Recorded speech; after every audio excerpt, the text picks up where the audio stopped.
Good morning. Hello, I'm Maddie Harvey of Maddie Harvey Designs, and this is my weekly Thursday knits and cake for breakfast video. If you haven't seen this before lockdown on a Wednesday evening I was hosting a knit night, and I would always do baking for the knit night, and there would be baking left over, and so on a Thursday morning I would have a bit of the leftover baking for my breakfast. So the idea of these videos is just to kind of keep me going with some baking, and also share with you what I've been knitting on this week. So I decided to make this before I watched the Great British Bake Off this week, where they made cheesecakes for the first challenge. If you're in the UK, you might have seen it. And so I had a go at making a cheesecake yesterday, but when I've tried to cut a piece this morning, the base wasn't very, well, it didn't cooperate. So can you see that? It's like the base has come out separately from the cheese bit. So I don't know how the rest of the pieces are going to fare coming out of the tin. Let's see. It tastes nice. It's a lemon cheesecake, and the bottom is made with ginger biscuits. So it's tasty, but it just didn't come out in one piece. So hopefully the rest of it will cooperate. Yum. So it was a baked cheesecake. So you made the base first, and then you baked that, and then you made the topping, and then you baked the whole thing again. So yeah, I think it'll be fine if I can get it out of the tin. Anyway, I've got my cup of coffee, and I thought I'd share with you what I've been knitting on this week. So I've been organising, I've got a knit retreat, online knit retreat coming up at the end of the month, and which went on sale last week, and the tickets all sold out within 48 hours, which was amazing. So I'm going to be organising some more of those in the new year. And one of the things that everybody's going to get posted out to them is a goodie bag, which will include a knitting pattern designed for the goodie bags, which will be some mittens. So I've just been swatching and sort of making a bit of a start, and I wanted to show you, I'm not going to show you the actual mitten, but I thought I would just show you this little swatch that I was working on. And this is, I know it looks a bit weird, so I've swatched this in the round.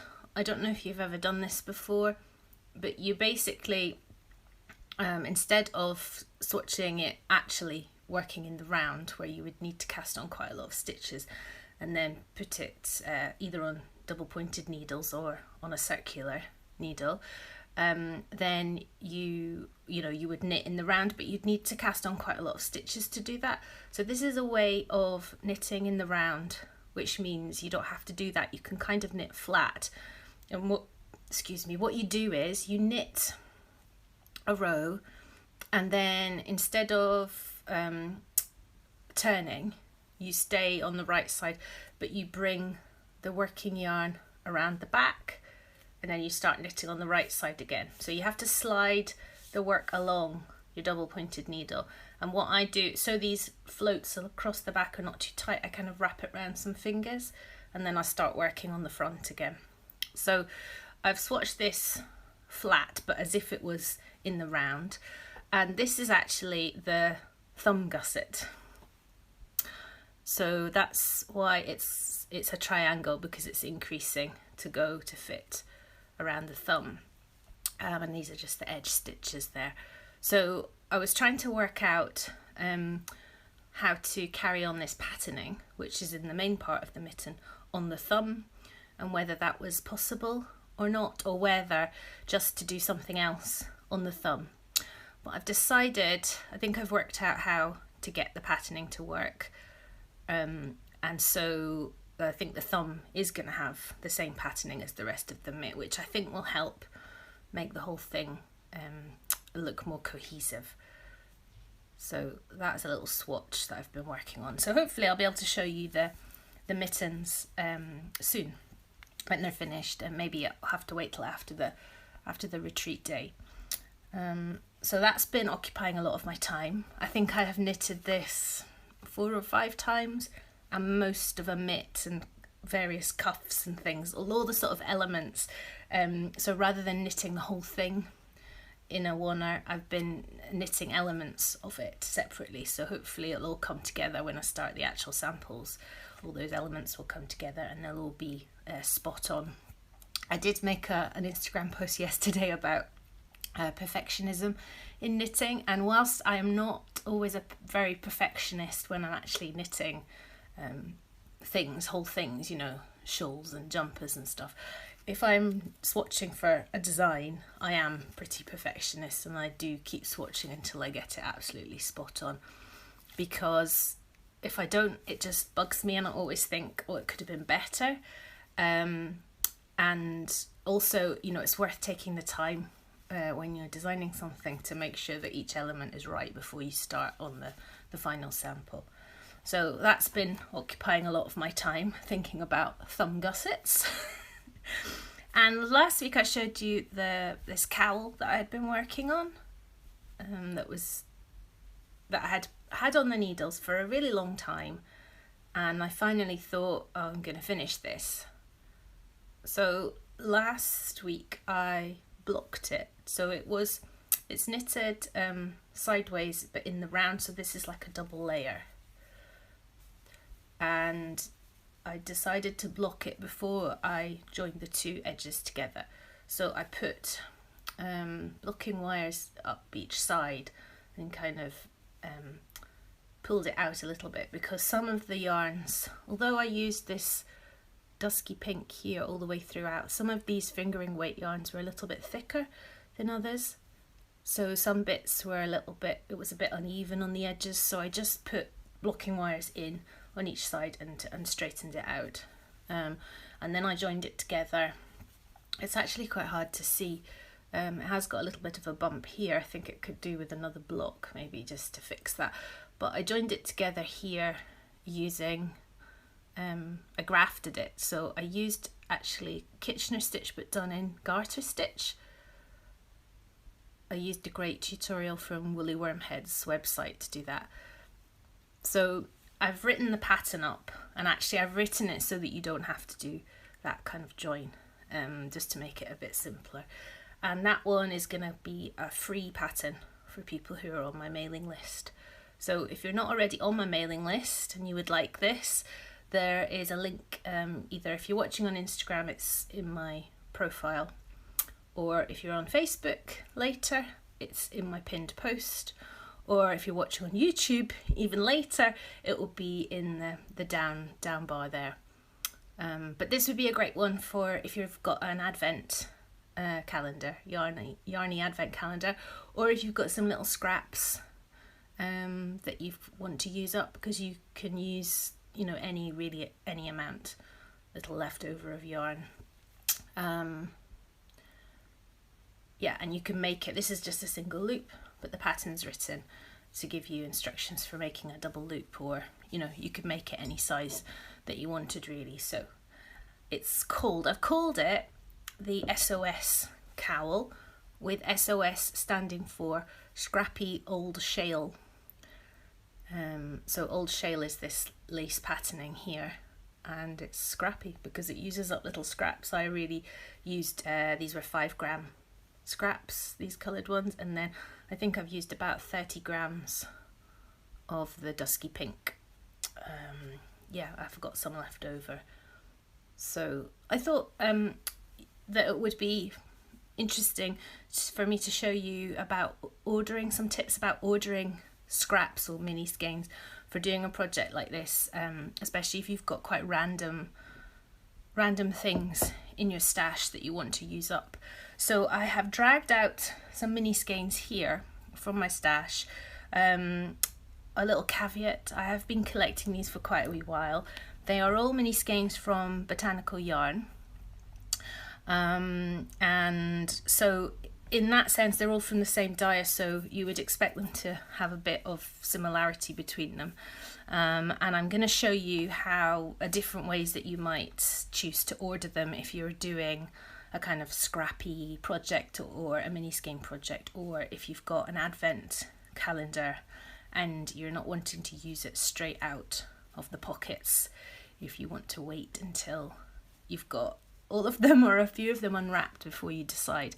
So I'm going to try to turn my camera around, so you might have to bear with me for a moment, and then I'm going to point it down at my desk so that I can show you. So there we go. Right, now I'm going to try and turn it around. It work. Oh, it's maybe going to be upside down. Okay, right, it's kind of worked. I don't know what happened there, if it went off or what happened, but I will be able to edit it later. Okay, so I'm just going to show you. I've got some random ones. I'm not quite sure why I've got these two looped together. I must have thought that they went together quite nicely. And I've got a couple of sets. This one here has got some oranges and these variegated ones, so I'm just going to pull them out of there. And then I've got this set here, which is one that Sophie of Botanical Yarns has put together herself, so I'm just going to take those out of the wrapper. Okay, so I've got quite a lot there. Let me see if I can come up a little bit here so that you can see more of them. Okay, let me just adjust this. This is not very happy this morning. I've got this sort of phone clamp thing and it's a bit stiff to move it around. Okay, I think that's a bit better. Okay, so I've got quite a few orangey ones and ones with pink and yellow. I've got that one which is more peachy. So it's just really a matter of playing about with them. So that one would maybe be better there.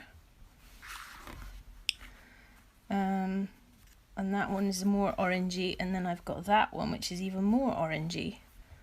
So that might work quite nicely as a little gradient.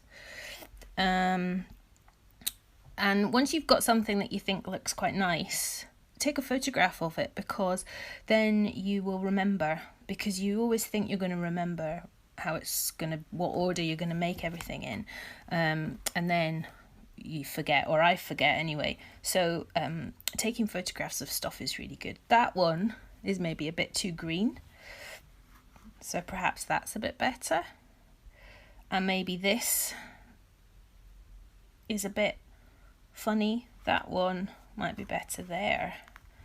That might be a nicer gradient. And really what you're looking for is, if you've got a variegated one and you want to try and match them up, it's quite nice if you pick out one of the colours that's in the variegated one and then try to match the next colour to it. So that one has got a lot of that luminous yellow and little bits of purple and pink. This one has also got bits of purple and pink, although it's got the blue, so they might work quite nicely together, you know, in a gradient sense. And then there's this one which has got little bits of purple, so those three would probably work quite nicely together.